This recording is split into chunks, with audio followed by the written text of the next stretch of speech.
മക്കളെല്ലാം ചോറ് കഴിച്ചു കാണുമല്ലോ. ഞാൻ നമുക്ക് ചോറ് കഴിക്കാൻ പോകട്ടോ. അപ്പം ഞാൻ ഇന്ന് പച്ചക്കറി ഒന്നും വാങ്ങിച്ചില്ല, 2 ദിവസമുണ്ട്. നമ്മുടെ വീട്ടിലുള്ളതൊക്കെ കൊണ്ടാണ് കറി വെക്കുന്നത്. പക്ഷേ എങ്കിൽ പോലും ഇന്നലെ ഞാൻ നെയ്മീൻ വാങ്ങിച്ചായിരുന്നു കേട്ടോ മക്കളെ. 1 കിലോയുടെ ഒരു നെയ്മീൻ മേടിച്ചതിൻ്റെ പകുതി ഭാഗം ഇന്നലെ തേങ്ങാ കറി വെച്ചു. അപ്പോൾ ഇന്ന് മുളക് കറി. അപ്പം എല്ലാവർക്കും ഈ മുളക് കറിയാണല്ലോ ഇഷ്ടം.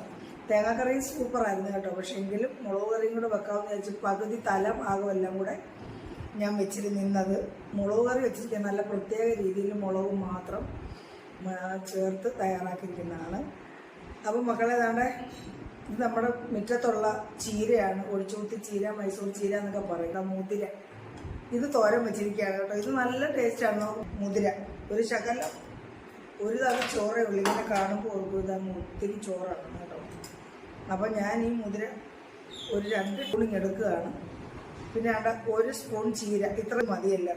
ഇതാ ഞാൻ 1 സ്പൂൺ ചീര എടുത്തു.